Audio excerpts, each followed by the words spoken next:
श्रीमद् भगवत गीता यथारूप। तो आइए हम लोग दूसरे अध्याय के 8 श्लोक तक हम लोग कर चुके हैं, या 7वें श्लोक तक। कार्पण्य दोषो अपहत स्वभावा पृच्छामि त्वाम धर्म सम्मूढ़ चेता यच्छ्रेयः स्या निश्चितं ब्रूहि तन्मे शिष्यस्ते हम शाधिमाम त्वाम प्रपन्न। और उसी का एक्सटेंशन है अगला श्लोक। तो अर्जुन जो है बिल्कुल ही किंग कर्तव्य मूढ़ हो गए, क्या करें क्या ना करें। और वो फॉर्मली उनका तो साख्य भाव में भगवान से संबंध है, परंतु अब उस साख्य भाव से चलेगा नहीं। कुछ एक मित्र ने कहा, कुछ दूसरे मित्र ने कहा, और दैट इज डिस्कार्डेड। वो एक तरह से उतना उस पर ध्यान नहीं जाता है, उस पर फोकस नहीं जाता। तो he decides to formally have Krishna has is guru. वो भगवान कृष्ण को अपना गुरु स्वीकार करते हैं स्वेच्छा से। शिष्यस्ते हम शाधि माम त्वाम प्रमदना, या मैं आपका शिष्य हो गया हूं। और आज हम माता जी ने पिछली बार बहुत सुंदर प्रश्न किया था कि कैसे गुरु किया जाए, तो उसके बारे में भी आज थोड़ी सी चर्चा करेंगे।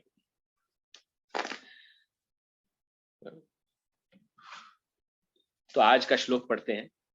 नहि प्रपश्यामि ममापनुद्याद यच्छोकमुच्छोषणमिन्द्रियाणाम् अवाप्य भूमा वसपत्नमृद्धम् राज्यं सुराणामपि चाधिपत्यम् नहि प्रपश्यामि ममापनुद्यात् यच्छोकमुच्छोषणमिन्द्रियाणाम् अवाप्य भूमा वसपत्नमृद्धम् राज्यं सुराणामपि चाधिपत्यम् नहि प्रपश्यामि ममापनुद्यात् यच्छोकमुच्छोषणमिन्द्रियाणाम् अवाप्य भूमा वसपत्नमृद्धम् राज्यं सुराणामपि चाधिपत्यम्। तो आइए इसके शब्दों के अर्थ जानते हैं। न का अर्थ होता है नहीं, ही का अर्थ होता है निश्चय ही, प्रपश्यामि यानी देखता हूं, और मम का अर्थ होता है मेरा। अपनुद्यात यानी दूर कर सके, यत जो, शोकम शोक, उच्छोषणम सुखाने वाला, इंद्रियाणाम इंद्रियों का, अवाप्य प्राप्त करके, भूमौ पृथ्वी पर, असपत्नम शत्रु विहीन, रिद्धम समृद्ध, राज्यम राज्य, सुराणाम देवताओं का, अपि चाहे, च भी, अधिपत्यम सर्वोच्चता। तो इसका सरल अर्थ प्रभुपाद जी के द्वारा, जय श्रील प्रभुपाद। तो इसका अर्थ करते हैं कि मुझे, अर्जुन कहते हैं, मुझे ऐसा कोई साधन नहीं दिखता जो मेरी इंद्रियों को सुखाने वाले इस शोक को दूर कर सके। स्वर्ग पर देवताओं के अधिपत्य की तरह इस धन धान्य संपन्न सारी पृथ्वी पर निष्कंटक राज्य प्राप्त करके भी मैं इस शोक को दूर नहीं कर सकूंगा। बहुत क्लियर है कि अर्जुन बहुत विचाराधीन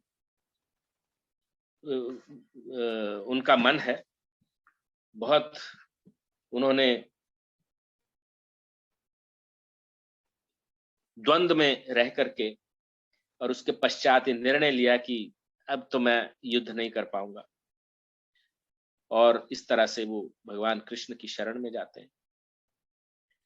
और उनका मतलब जो अल्टीमेट जो उनकी थिंकिंग है कि मैं ये राज्य प्राप्त कर भी लूंगा, तो मेरे को ये जो शोक है, मेरे को जो दुख है, इंद्रियों को सुखा देने वाला है, मैं क्या करूंगा उस धन संपत्ति का, मेरी इच्छा ही नहीं है उसको भोगने की। तो आइए पढ़ते हैं कि प्रभुपाद जी क्या कहते हैं इसमें। तो तात्पर्य श्रील प्रभुपाद जी के द्वारा। जय श्रील प्रभुपाद। तो तात्पर्य और साथ ही साथ जो मेरे मन में जो भाव या मैंने जो पढ़ा है, जो सुना है, उसके अनुसार जो मन में आता है वो उसको मैं साथ ही साथ कहूंगा। तो इससे पहले प्रभुपाद प्रणाति, गुरुदेव प्रणाति। मम ज्ञान तिमिरांधस्य ज्ञानांजन शलाकया चक्षुरुन्मिलितं येन तस्मै श्री गुरवे नमः। श्री चैतन्य मनोभीष्टं स्थापितं येन भूतले सदा रूप कदा मह्यं ददाति स्वपदान्तिकम्। वंदेहम श्रीगुरो श्रीयुतापदकमलं श्रीगुरून् वैष्णवांश्च श्रीरूपं साग्रजातं सहगण रघुनाथान्वितं तं सजीवं साद्वैतं सावधूतं परिजन सहितं श्री कृष्ण चैतन्य देवं श्री राधा कृष्ण पादान सहगण ललिता श्री विशाखान्विताश्च। हे कृष्ण करुणा सिंधु दीन बंधो जगतपते गोपेश गोपिका कांत राधा कांत नमस्ते। तप्त कांचन गौरांगी श्री राधे वृंदावनेश्वरी वृषभानुसुते देवी प्रणमामि हरि। वांछा कल्प तरुभ्यश्च कृपा सिंधुभ्य एव च पतितानां पावनेभ्यो वैष्णवेभ्यो नमो।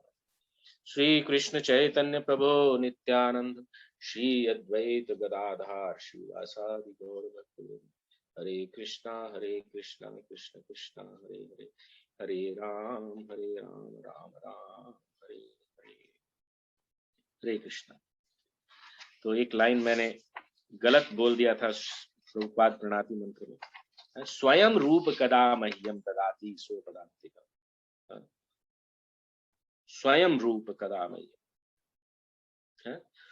कब भगवान जो है श्री रूप गोस्वामी मुझे अपने चरण कमलों की शरण प्रदान करेंगे। हमारे जो आचार्य प्रमुख हैं, हम लोग इसीलिए इस संप्रदाय में रूपानुगा कहलाते हैं, जो रूप गोस्वामी का अनुगमन करने वाले। तो आइए बढ़ते हैं आगे। तो यद्यपि अर्जुन धर्म तथा सदाचार के नियमों पर आधारित अनेक तर्क प्रस्तुत करता है, किंतु ऐसा प्रतीत होता है कि वह अपने गुरु श्री भगवान कृष्ण की सहायता के बिना अपनी असली समस्या को हल नहीं कर पा रहा है। और वह समझ गया था कि उसका तथा कथित ज्ञान उसकी उन समस्याओं को दूर करने में व्यर्थ है जो उसके सारे अस्तित्व यानी शरीर को सुखाए दे रही है। So I was trying to read Prabhupada's various lectures. तो प्रभुपाद जी क्या कहते हैं इस संदर्भ में, वो देते हैं कि बीमारी की बात करते हैं।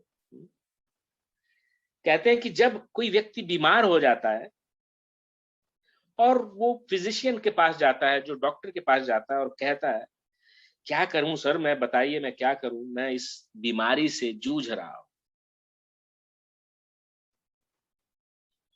और मेरा इस बीमारी का कोई उपाय बताइए। तो यहां पर भी अर्जुन क्या है, कार्पण्य दोषो, उसको जो कृपण दुर्बलता को प्राप्त हो गए हैं, अब वो बीमारी पहचान रहे हैं। वो तो युद्ध नहीं करने का डिसाइड कर लिया उन्होंने, परंतु वो बीमारी पहचान रहे हैं और वो कहते हैं कि भगवान श्री कृष्ण से अच्छा उन्हीं को तो उन्होंने चुना है। एक्चुअली नारायणी सेना और कृष्ण के बीच का चुनाव अर्जुन ने ही किया है। क्यों किया है? क्योंकि हमेशा कृष्ण ने पांडवों को गाइड किया है और उनकी गाइडेंस के अंतर्गत हमेशा बहुत महान से महान दुखों को उन्होंने पार कर लिया है। तो जैसे कि हमारे शिक्षा गुरुदेव पिछली बार कह रहे थे कि इस पथ पर जो कृष्ण भावनामृत है, अब तो वो तो साक्षात कृष्ण उनके गुरु उन्होंने स्वीकार किया है, तो कृष्ण भावनामृत के पथ पर थोड़ी सी भी अगर व्यक्ति प्रगति करता है, थोड़ी सी भी चलता है, तो वो महान प्रगति कर लेता है।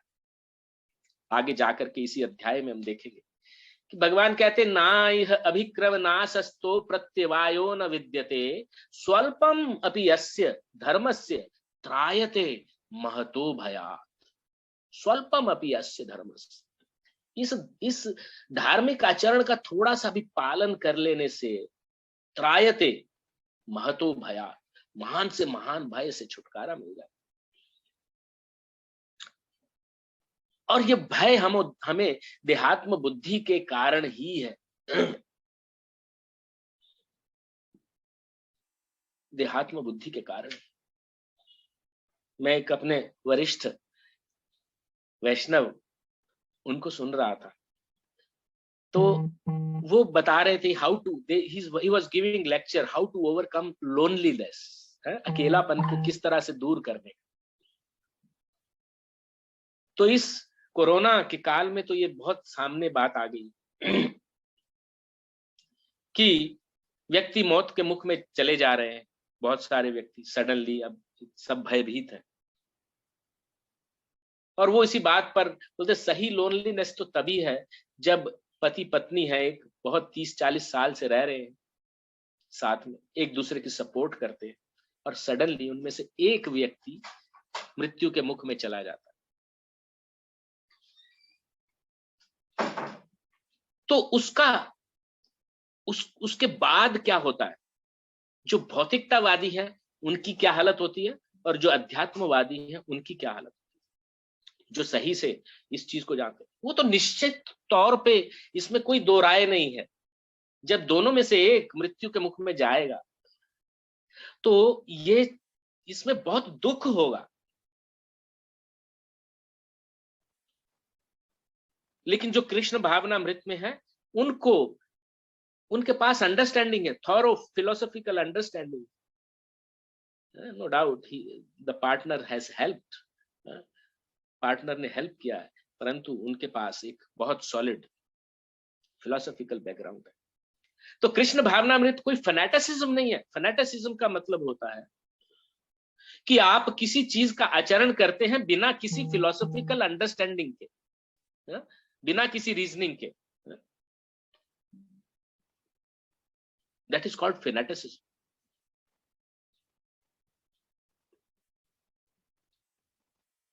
एक्चुअली दो साइड होती है, एक फैनेटिसिज्म कहलाती है और दूसरी क्या कहती है? Mental speculation.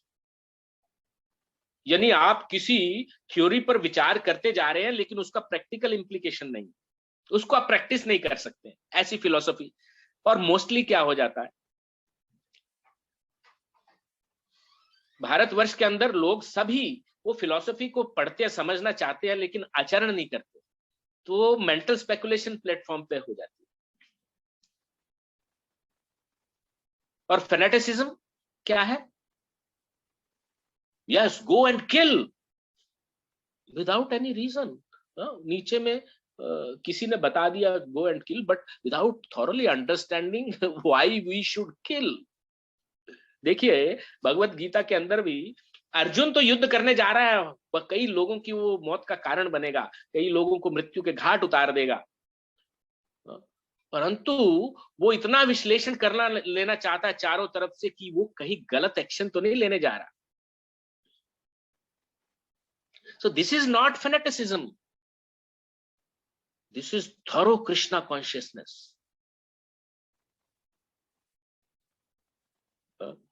He is thinking 10 times, and when the Lord will confirm, भगवान जब ये चीज बता देंगे उसके निश्चित रूप से कि माम अनुस्मर युद्ध च, मेरा स्मरण करो और युद्ध करो, पूरी उसको थॉरो फिलोसॉफिकल अंडरस्टैंडिंग देंगे भगवत गीता। और उसके पास पूछेंगे कि आपकी समझ में कुछ आया? तो अर्जुन कहेंगे नष्टो मोहा स्मृतिर्लब्धा त्वत्प्रसादा। अब ये कोई दैहिक बीमारी नहीं है, ये मानसिक बीमारी है, understanding that not understanding properly the concept, जो सिद्धांत की पूर्णतया हमें समझ नहीं है, सिद्धांत की हमें समझ नहीं, और सिद्धांत की समझ नहीं होने के वजह से अर्जुन ऐसी परिस्थिति में, यानी वो तो हम सब लोगों के लिए डाले गए हैं भगवान द्वारा, नट्यो नाट्य धरोपी सा, भगवान पूरा उस तरह से करते हैं, वो एक बहुत हायर प्रिंसिपल है, हम लोग फिर बाद में डिस्कस करेंगे उसको। परंतु फिलहाल तो हम यही समझते हैं कि अर्जुन बहुत ही दुविधा में है, और वहां पे गुरु का रोल यहाँ पे बहुत प्रोमिनेंट रोल आ जाता है, गाइडिंग प्रिंसिपल्स का रोल आ जाता है, जो हमारे जीवन को चलाने वाले सिद्धांत अगर व्यवस्थित हैं तो हमारे जीवन को चलाने में हमें किसी भी तरह के प्रलोभन कार्य नहीं कर पाएंगे, because we are very clear what we want, हमको बहुत क्लियर रहता है कि हमें क्या चाहिए, या क्या हमारी कृष्ण भावना अमृत में कौन सी चीज सहायक है। हमने बात की थी शरणागति की, अनुकूलस्य संकल्पः प्रतिकूलस्य वर्जनम, भगवान को प्रसन्नता के लिए क्या चीज अनुकूल है, क्या प्रतिकूल है, it is very very clear, बहुत ही हमें क्लैरिटी उस चीज की मिल जाती है। तो उसे इन उलझनों को भगवान कृष्ण जैसे आध्यात्मिक गुरु की सहायता के बिना हल कर पाना असंभव लग रहा था, और शैक्षिक ज्ञान, विद्वता, उच्च पद, ये सब जीवन की समस्याओं का हल करने में व्यर्थ। कि प्रभुपाद जी 19 कब जब उन्होंने भगवत गीता लिखी तब लिख रहे हैं कि हमारा जितना भी शैक्षिक ज्ञान है, विद्वता है, उच्च पद है, ये सब जो है जीवन की समस्याओं का हल करने में व्यर्थ है। क्यों व्यर्थ है? क्योंकि उनकी शिक्षा नहीं है उसमें। हमारे शैक्षिक ज्ञान में कहां ये सिखाया जाता है? आत्मा के ज्ञान को कहां सिखाया जाता है बताइए? Wiped out. हमारे जो शिक्षा के पाठ्यक्रमों से उसका सफाया कर दिया गया है, तो कहां से बताएंगे कि जीवन को कैसे चलाना है? तो सदा सत्य बोलो, किसी दूसरे को दुख मत दो। अरे भाई दुख मत दो, लेकिन क्यों नहीं दो?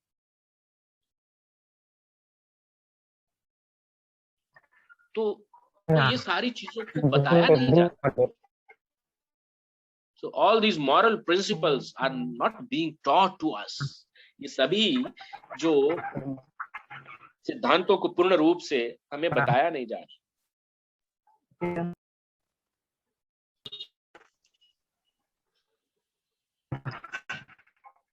Requesting devotees to please mute their microphones that it disturbs during the class.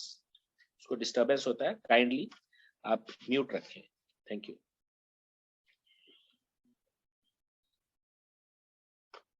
तो यदि कोई इसमें सहायता कर सकता है तो वो है एकमात्र गुरु।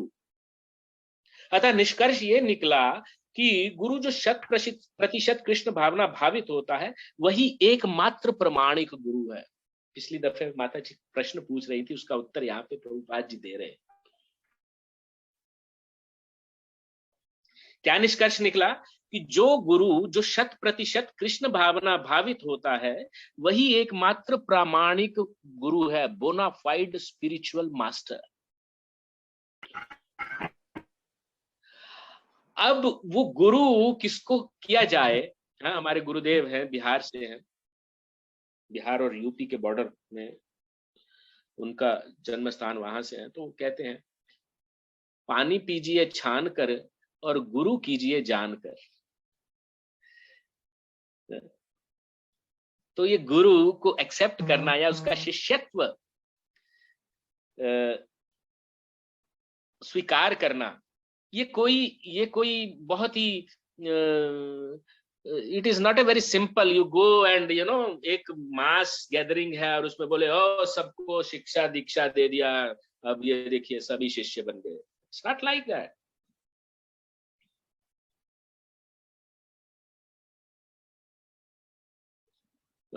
तद विज्ञानार्थम सा गुरुमेवाभिगच्छेत समित पाणी श्रोत्रियम ब्रह्मनिष्ठम।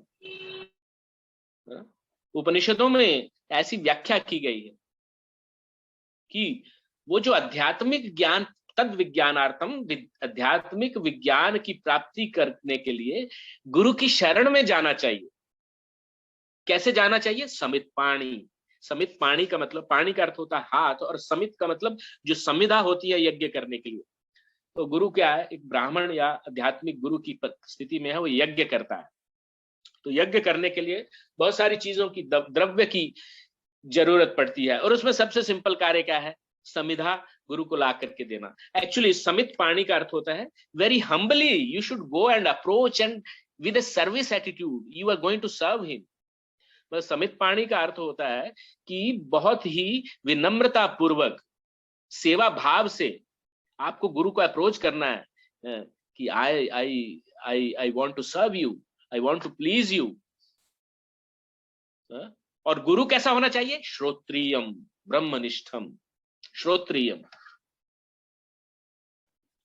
बहुश्रुत होना चाहिए। बहुश्रुत यानी वैदिक ज्ञान में बिल्कुल एकदम निपुण, और ज्ञान ही नहीं विज्ञान, मतलब उसने वैदिक ज्ञान को खाली प्राप्त नहीं किया है, उसने उसको अपने जीवन में भी उतारा है। ऐसा बहुश्रुत, कोई भी चीज की व्याख्या वो अलग अलग जो वैदिक लिटरेचर से उसको कोट कर सके, उसका कोई मनोधर्म से नहीं करेगा। वो जो भगवान के वाक्य हैं उन्हीं को ही आपके सामने दोहराएगा। और ब्रह्मनिष्ठम, भगवान के प्रति उसकी निष्ठा। श्रोत्रियम ब्रह्मनिष्ठम, भगवान की प्रसन्नता के लिए लगा रहता है।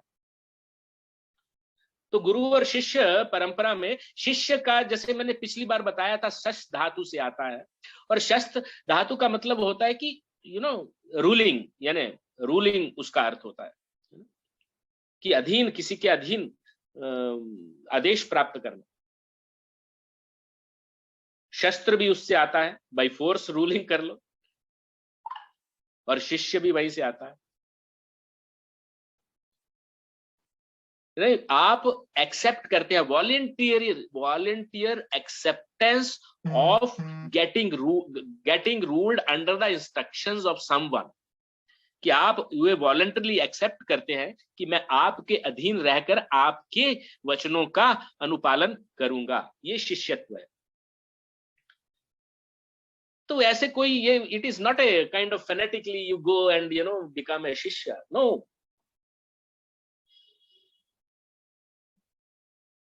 श्रोत्रियम ब्रह्मनिष्ठम, आप इवेल्युएट कीजिए। गुरु, साधु, शास्त्र। साधु लोगों से पूछिए, शास्त्र में देखिए क्या क्या उसके वो हैं, सिम्टम्स हैं। वाचो वेगम मनसः क्रोध वेगम, जिह्वा वेगम उदर उपस्थ वेगम, एतान वेगान यो विषहेत धीरा सर्वामपि माम पृथ्वीम सशिष्या। शिक्षामृत में रूप गोस्वामी कहते हैं, वाचो वेगम मनसा क्रोध वेगम। वो बोलने में जिसका कंट्रोल है, माइंड में, माइंड के जो वेग आते हैं बहुत इधर उधर के, उसमें कंट्रोल है, उसका माइंड इधर उधर फ्लक्चुएट नहीं होता। भगवान कृष्ण की प्रसन्नता के लिए कार्य करने में वो निष्ठा पूर्वक कार्य करता है। क्रोध वेगम, अनाप शनाप क्रोध नहीं करता है, लेकिन भगवान के संदर्भ में कोई जो ऐसी बात हो जाए तो वो अपना क्रोध बिल्कुल फियर्सली प्रकट करता है। धर्म के विरुद्ध कोई कार्य करता है तो वो अपना क्रोध प्रकट करता है। जिह्वा वेगम, जीभ के ऊपर उसका कंट्रोल है। जिह्वा तो अनाप शनाप बोलती भी है और खाती भी है। अनाप शनाप नहीं खाता है, भगवान कृष्ण का उच्छिष्ट प्रसाद खाता है। उदर और बैली, भूख का वेग कंट्रोल करता है, तपस्या करता है, ऑस्टेरिटीज करता है, और अगर भूख उसमें बाधक है तो वो कंट्रोल करता है उसको। ऐसा नहीं है कि पूरा ही भूखा रहता है। परंतु हम गोस्वामी जो 20-20 लाख स्वर्ण मुद्राएं उनका आय था, वो आके वृंदावन में आकर के उन्होंने तपस्या किया और इतने सुंदर ग्रंथ लिखे हैं, वैदिक लिटरेचर का निचोड़ उत्पन्न किया। आप उनकी लाइफ देखेंगे तो वो एक पेड़ के नीचे नहीं रहे कभी कि कहीं अटैचमेंट नहीं हो जाए। they did not, they are always used to wander and write, you know। रूप गोस्वामी तो इतने इतने प्रखर बुद्धि के थे कि उस टाइम पे भुर्ज पत्र पे लिखा जाता था और स्याही सूखने तक फिर अगले पत्र में लिखा जाना होता था। तो एक पत्र पर लिखते थे तो उसके पीछे के भाग को भी यूज करना है अगर, तो वो उसके अगले वाले पन्ने का मटेरियल लिखते थे और फिर बैग जब इसका स्याही सूख जाता तो पिछले वाले पत्ते पे आते थे। Can you imagine the literary genius और उनका जो माइंड का फोकस आपको इमेजिन करना चाहिए। एक पन्ना लिख दिया, उसका बैक साइड नहीं लिखा, उससे अगले वाले पन्ने पे सारा लिख दिया, फिर जब ये सूख गया तो फिर पिछले पन्ने पे आ गया। I am very proud to be Rupanuga, called Rupanuga. नहीं, ये वो वाला अहंकार नहीं मैं करना चाहता। आप सबकी कृपा से मेरा अहंकार नष्ट, परंतु एक मन में सेटिस्फेक्शन आती है कि ऐसे व्यक्ति को हम लोग फॉलो कर रहे हैं, ऐसे महान आत्मा व्यक्तित्व को हम लोग फॉलो कर रहे हैं। It is a you know, it is a ecstatic feeling inside. मैं अपना बताता हूं कि मैं 2003 या 4 में पूना में अंदर था, तो मैं इस्कॉन टेम्पल, मैं कृष्ण भावनामृत में नहीं था, अपने पिताजी को लेकर के मैं गया था, एक वहां पे फेस्टिवल चल रहा था। तो हुआ क्या कि बहुत सारे लोग, बहुत सारे सन्यासी वहां लेक्चर दे रहे थे, कुछ इंग्लिश में, लेकिन पता नहीं उस टाइम पे मटेरियल माइंडसेट यू नो हमारा रहता है। तब देखते हैं कि हिंदी में प्रवचन करने वाला एक व्यक्ति आता है और वो अलग अलग शास्त्रों से संस्कृत का श्लोक बोलता है और वहां बोलता है कि माता की चिंता तो सब करते हैं कि अपने पिता की चिंता कोई नहीं करता है इस जगत में। और वो उद्धृत करते हैं भगवत गीता से, सर्व योनिषु कौन्तेय मूर्तया संभवंतिया तासा महद योनि अहम बीज प्रदा पिता, मैं सबका पिता हूं। भगवान यहाँ बताते हैं, भगवत वो श्लोक उद्धृत करते हैं। And I was so much impressed. तो मेरे मन में बहुत इंटेंस फीलिंग आया कि व्यक्ति कौन है, इसका नाम पूछो, क्या है, कौन है। अगर मेरे को फॉलो करना है, मेरे को उनसे मिलना है, परंतु मैं उनसे मिल ही नहीं पाया, बट मेरे को उनका किसी तरह से नाम पता लग गया कि हिज होलीनेस राधा गोविंद दास गोस्वामी है भाई। एंड वो बात आई गई हो गई। Then I got a chance to go to Middle east.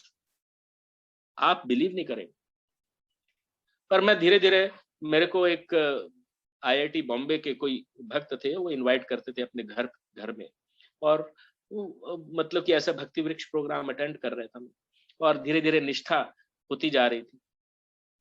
तो ऐसे ही मुझे मौका मिला कि मैं मिडल ईस्ट चला जाऊं। मैं मिडल ईस्ट पहुंचा तो पहले ही दिन मैंने सबसे पहला प्रश्न उनसे पूछा कि यहाँ कोई, अगर कहीं किसी को मंदिर जाना हो तो कैसे जाएगा, कहाँ है, कैसे करते हैं यहाँ लोग, कैसे करते हैं पूजा, कि मैं विधि पूछने लगा। तो पहले ही दिन मुझे एक व्यक्ति बोला, हाँ हम ले चलेंगे, आप शाम को आ जाइए, चलिए।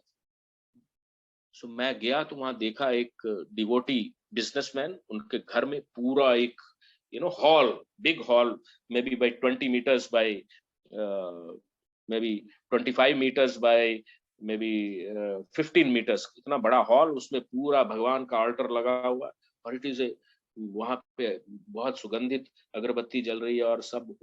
And I was so much mesmerised, बोलते ये इस्कॉन का ये है। एंड आई वाज मैं आश्चर्यचकित रह गया कि पहले ही दिन एक कैसे मेरा कनेक्शन हो गया एकदम जाकर। और वहां जितने भी डिवोटी है सब हिज होलीनेस राधा गोविंद दास गोस्वामी महाराज के disciple. And I didn't have to make any effort. तो प्रभु जी कह रहे थे कि आप सिंसियरली डिजायर करो, what a nice thing. I had that intense desire कि अरे गुरु हो गए तो शायद मैं ऐसे ही व्यक्ति को अपना गुरु स्वीकार करूं, जो कम से कम मुझे समझा पाए कि क्यों करना है, क्या करना है। तो डेफिनेटली, तो यही देखिए, भगवान चैतन्य ने कहा है कि जो कृष्ण भावनामृत के विज्ञान में दक्ष हो, कृष्ण तत्ववेता हो, चाहे वह जिस किसी जाति का हो, वही वास्तविक गुरु, वही वास्तविक गुरु। तो क्या चैतन्य चरितमृत से कृष्णदास कविराज गोस्वामी लिखते हैं कि वह विप्र किव न्यासी शूद्र के नाय, यही कृष्ण तत्व वेता शेई गुरु है। कोई व्यक्ति चाहे वह विप्र यानी वैदिक ज्ञान में दक्ष, निम्न जाति में जन्मा शूद्र हो या कि सन्यासी हो, यदि वह कृष्ण के विज्ञान में दक्ष कृष्ण तत्ववेता है तो वह यथार्थ प्रामाणिक गुरु है।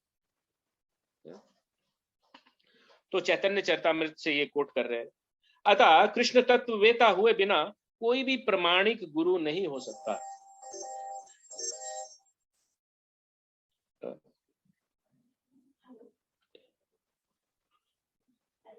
तो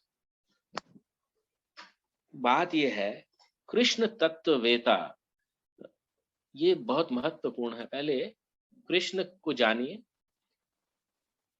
और उनका क्या पोजीशन है उसको जानिए, और अपना पोजीशन को जानिए, और उसके संबंध में अभिधेय यानी क्या करना है वो जानिए, और वो प्रेम पूर्वक कैसे करना है यानी प्रयोजन उसको जानिए। जो ये जब जानता है वही गुरु हो सकता है। तो जैसे कि हम लोग बता रहे थे कि बहुत प्रकार के गुरु, 3 प्रकार के बताए जाते हैं वैदिक लिटरेचर में। एक तो पथ प्रदर्शक गुरु बताया जाता है, जो आपको रास्ता दिखाए, वो भी गुरु कहलाता है। जैसे साइन बोर्ड्स रहते हैं ना रोड के अंदर, यहाँ से यहाँ जाओ, तो पथ प्रदर्शन करते हैं कि आपको सही जगह कहाँ जाना चाहिए, वो भी पथ प्रदर्शक गुरु। दूसरा गुरु कहलाते हैं जो शिक्षा देते हैं आपको, और तीसरा जो सर्वोच्च श्रेणी में आते हैं, जो व्यक्ति के जन्म मृत्यु के इस चक्र से छुटकारा दिलाने की संकल्प लेते हैं, दीक्षा गुरु, जो आपको वास्तव में हरिनाम की दीक्षा देते हैं, ब्राह्मण दीक्षा देते हैं, आपकी क्षमताओं के अनुसार, आपकी योग्यता के अनुसार। वही गुरु, प्रामाणिक गुरु उन्हीं को कहा गया। इसलिए कृष्ण तत्ववेता हुए बिना कोई प्रामाणिक गुरु नहीं होता, और जन्म से जाति और इसका कोई उससे संबंध नहीं है। जैसे हमने द्विज बंधु या क्षात्र बंधु के ऊपर पहले भी चर्चा की थी।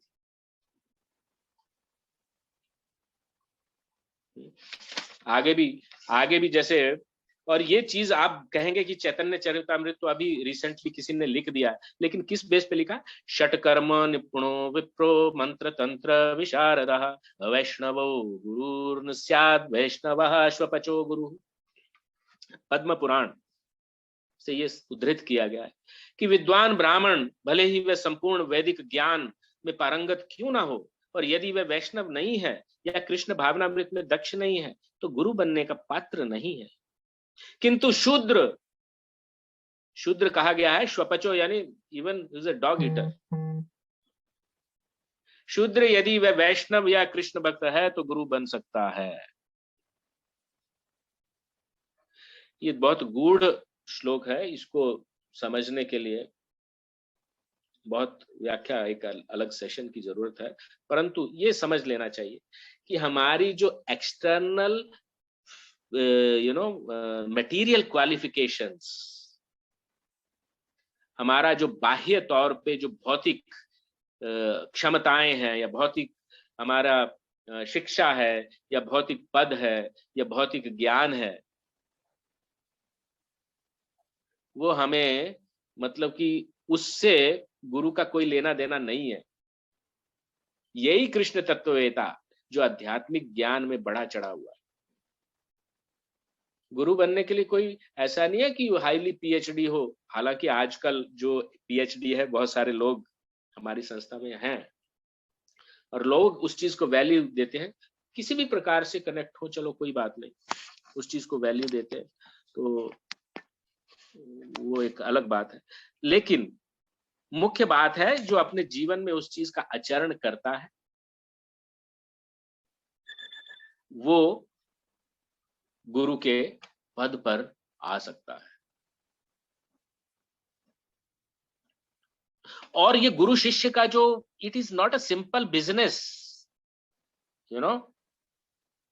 जब अग्नि के समक्ष जब गुरु संकल्प लेता है कि वो अपने शिष्य को जन्म मृत्यु के चक्र से निकालेगा,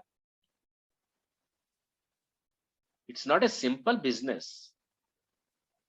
It is a very serious business. ये बहुत ही सीरियस बात है, क्योंकि गुरु शिष्य के सारे कार्य गुरु के उसमें रिस्पॉन्सिबिलिटी गुरु की आती है, और गुरु की रिस्पॉन्सिबिलिटी हो जाती है कि शिष्य को उस चक्र से बाहर निकाले। तो इसीलिए कृष्ण भावनामृत संघ में इतना आसानी से शिष्यत्व का पद नहीं दिया जाता। एक पहले तो 6 महीना आपको ये देखना होता है कि आप ये चीजें फॉलो कर पाएंगे नहीं कर पाएंगे पूरी तरह से। उसके पश्चात पूरी शिक्षा दी जाती है। इस्कॉन डिसाइपल कोर्स करके कोर्स है, उसमें आपको पूर्ण ज्ञान दिया जाता है कि शिष्य का क्या मतलब है, गुरु का क्या मतलब है, और कौन शिष्य बन सकता है। तो नॉर्मली जो सुबह उठकर 16 माला का जप करेगा और 4 नियमों का पालन करेगा। क्या नियम है? No meat eating, no intoxication, मतलब मांसाहार नहीं करना है, मद्यपान या कोई भी नशे वाली चीज नहीं लेना है,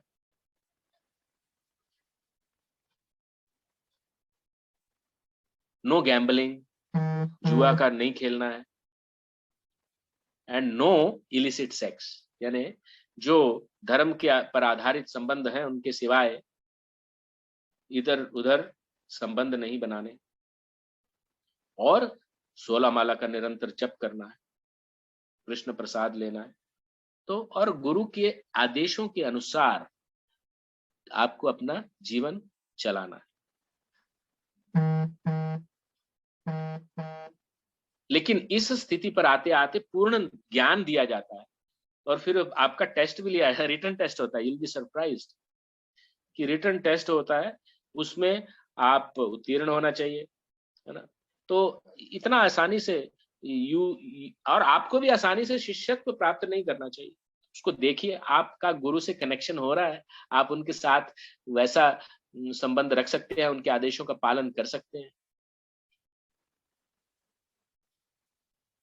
राधानाथ स्वामी महाराज को कुछ लोग बनना चाहते हैं, 8-8, 9-9 साल से वेटिंग में है कि when the Maharaj will be pleased and he'll accept as disciple। तो ये पूरा संबंध है। आप उनको सुनिए, आप उनके प्रवचन सुनिए, उनका आचरण देखिए, 1-2 साल तक उनसे कनेक्टेड रहिए, और अगर आपको लगता है कि ये he can be my Guru and I can follow his instructions, तो आप गो अहेड, एंड तब आपको वैसे ही somebody should certify, okay, this is working under my instructions, और ये मतलब बिल्कुल अपने नियमों का पालन कर रहे हैं हमारे अंतर्गत, ये हमने इनको देखा सुना है।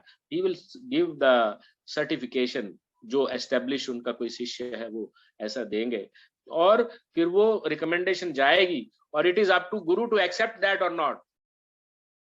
अगर वो एक्सेप्ट कर लेंगे, नॉर्मली बहुत ही ऐसे कोई सर्कमस्टांसेस होता नहीं है।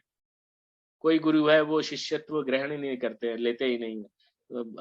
इज होलिनेस जयद्वैत स्वामी महाराज, उन्होंने अपने जीवन में खाली 4 ही शिष्य बनाए। His Holiness Jayapataka Swami Maharaj is so merciful, 50,000 disciples, पूरा उनके कर्म अपने सिर पर ले लिए। So it is up to the guru to accept or not to accept। तो ये सारी चीजें मैं आपको बताना चाहता था। तो संसार की समस्याओं, जन्म जरा व्याधि तथा मृत्यु की निवृत्ति धन संचय तथा आर्थिक विकास से संभव नहीं है। आर्थिक कितना भी कर लें, जन्म मृत्यु जरा और व्याधि, उससे हम लोग बहुत कुछ नहीं कर पाएंगे। विश्व के विभिन्न भागों में ऐसे राज्य हैं जो जीवन की सारी सुविधाओं तथा संपत्ति एवं आर्थिक विकास से पूरित है, किंतु फिर भी उनके सांसारिक जीवन की समस्याएं ज्यों की त्यों बनी हुई। हमने देखा पीछे कोई एक बहुत प्रोमिनेंट पत्रकार, उसकी बहुत यंग एज में मृत्यु हो गई। उसको हॉस्पिटल की सारी सुविधाएं उपलब्ध थी, सब कुछ था, कोई भी प्रॉब्लम नहीं था, फिर भी मृत्यु के मुख में चला गया। और कई लोग भयंकर परिस्थिति में भी जूझते हुए फिर वापस आ गए। तो ऐसा कोई मेडिसिन या उनके रोल को नेगेट नहीं किया जा रहा, no no no no, it is not like that, but उसके पीछे का जो आध्यात्मिक स्पिरिचुअल प्रिंसिपल समझने की जरूरत है। और हमने कर्म के सिद्धांत में वो प्रिंसिपल डिस्कस किया था बहुत बृहद तरीके से। विश्व के विभिन्न भागों में ऐसे राज्य हैं जो जीवन की सारी सुविधाओं तथा संपत्ति एवं आर्थिक विकास से पूरित हैं, किंतु फिर भी उनके सांसारिक जीवन की समस्याएं ज्यों की त्यों बनी हुई हैं। वे विभिन्न साधनों से शांति खोजते हैं, किंतु वास्तविक सुख उन्हें तभी मिल पाता है जब वे कृष्ण भावनामृत से युक्त कृष्ण के प्रामाणिक प्रतिनिधि के माध्यम से कृष्ण अथवा कृष्ण तत्व पूरक भगवत गीता तथा श्रीमद् भागवत के परामर्श को ग्रहण करते हैं।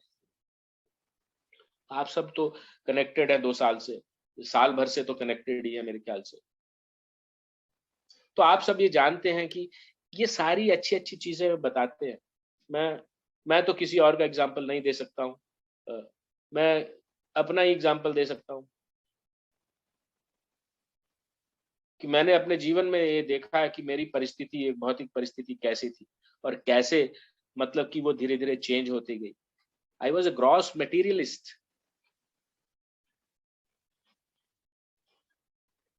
परंतु थोड़ा बहुत चेंज आया है डेफिनेटली, इसमें कोई डाउट नहीं। अनवांटेड चीजें जीवन से निकलती जाती, और ऐसा नहीं है कि अकेले व्यक्ति है तो वो बुक लेकर के उसको चिंतन करके उसको आत्मसात करके उसके अनुसार जीवन चला करके आनंद की अनुभूति होती। तो भगवान की सेवा में जैसे हमने आज दर्शन किए, भगवान उनकी विग्रह सेवा में हमारे वक्त जाता है, नहीं तो कहीं अनर्थ प्रजल्प वगैरह में वक्त जाएगा। तो it is definitely very very potent system, बहुत ही सुदृढ़ सिस्टम है ये, बहुत ही सुदृढ़ है। और जैसे जैसे आप और आगे जाएंगे तो ऐसे ऐसे और आनंद की अनुभूति होगी।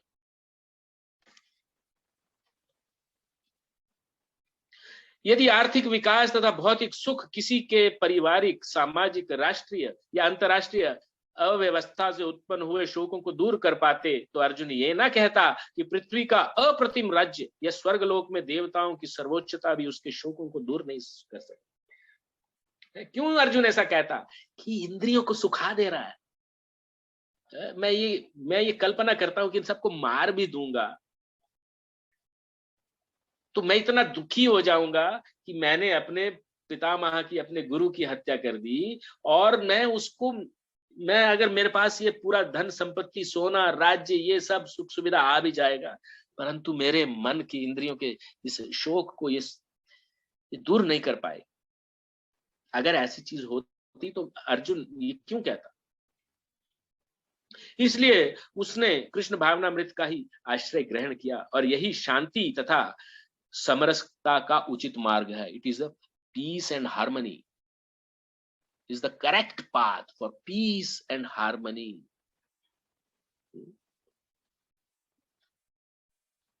एकमात्र यही एक रास्ता है। प्रभुपाद जी तो यूएन में जाकर के कहते हैं कि they do not know the right way to live in peace and harmony. हाँ, तेषाम उदार चित्तानाम वसुधैव कुटुंबकम।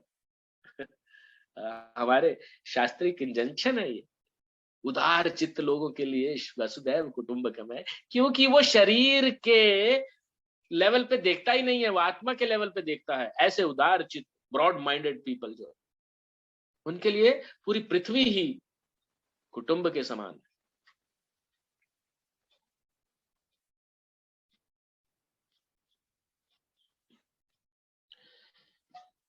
आर्थिक विकास या विश्व अधिपत्य प्राकृतिक प्रलय द्वारा किसी भी क्षण समाप्त हो सकता है। यहां तक कि चंद्रलोक जैसे उच्च लोकों की यात्रा भी, जिसके लिए मनुष्य प्रयत्नशील है, एक झटके में समाप्त हो सकती है।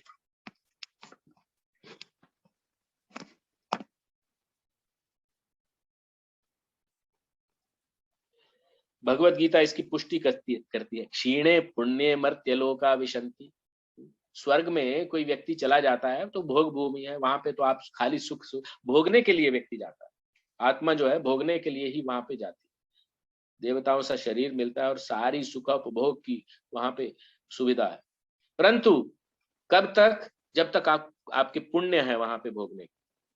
क्षीणे पुण्य, जैसे वो पुण्य खत्म हो गए, इट्स लाइक ए करेंसी। क्षीणे पुण्य देन पुनः मर्त्य लोक विशंति, दोबारा से इस मृत्यु लोक में आना पड़ेगा,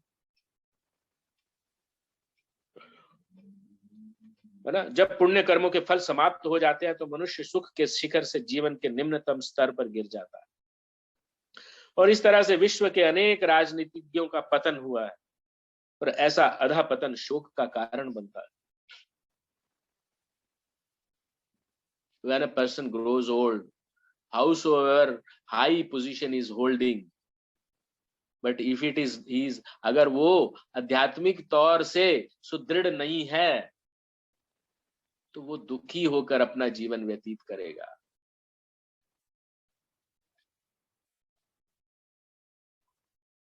अतः यदि हम सदा के लिए शोक का निवारण चाहते हैं तो हमें कृष्ण की शरण ग्रहण करनी होगी, जिस तरह अर्जुन ने की।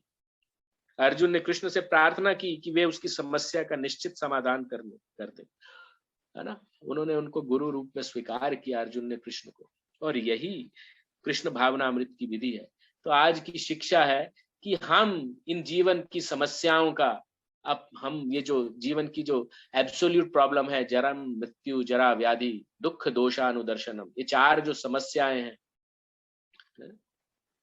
उनको हमको तद विज्ञानार्थम सा गुरुमेवाभिगच्छेत्, इनके विज्ञानार्थ, इनको जानने के लिए और इनको एक्सपीरियंस करने के लिए हमें गुरु के पास जाना चाहिए। किस तरह से जाना चाहिए? समित पाणी, विद द सर्विस एटीट्यूड। और गुरु कैसा होना चाहिए? श्रोत्रियम, बहुश्रुत, वैदिक ज्ञान का आचरण करने वाला, और ब्रह्मनिष्ठम, फिक्स्ड इन कृष्णा कॉन्शियसनेस। तो वक्त तो पूरा होते आया है। मेरा तो दिल था कि आज मैं और 2 श्लोक कर देता, परंतु किसी के समय को व्यर्थ ना करते हुए, समय को लेते हुए, मैं my humble request, please unmute yourself and please comment, और any question if I have the capability I will try to answer. मेरे में अगर क्षमता होगी तो मैं उसका उत्तर जरूर दूंगा। हरे कृष्णा। अनुरिता माता जी, humbly requesting you to। धन्यवाद शर्मा जी, बहुत सही आपने कहा कि गुरु मिलेंगे ही, लेकिन गुरु, मुझे आज ये बात में सारा समय यही सोचती रही कि गुरु से पहले खुद में भी तो ये होना चाहिए कि आप किसी को इतना समर्पित होने के लिए तैयार हैं कि क्या आप अपने आप को इतना किसी और को ट्रस्ट करेंगे कि आप अपने आप को पूरा उनकी ज्ञान पे, उनके उस पे अपने आप को समर्पित कर दें। So that's a very good thought for me to understand कि whether I am ready for that or not. So बहुत अच्छा ये आपने मुझे एक थॉट दिया है, जिसके साथ I will now start thinking on these lines as well. So thank you, and बहुत आनंद आ रहा है मुझे इस गीता क्लास में। So thank you once again. Thank you so much, Mataji. And I want to mention here one thing which immediately came to my mind. जी। इस प्रकार से विवाह होता है और पति पत्नी साथ में आते हैं, so you know after struggling for long time, you know years together, एक दूसरे के सुख और दुख में साथ दे करके वो ट्रस्ट डेवलप होता है।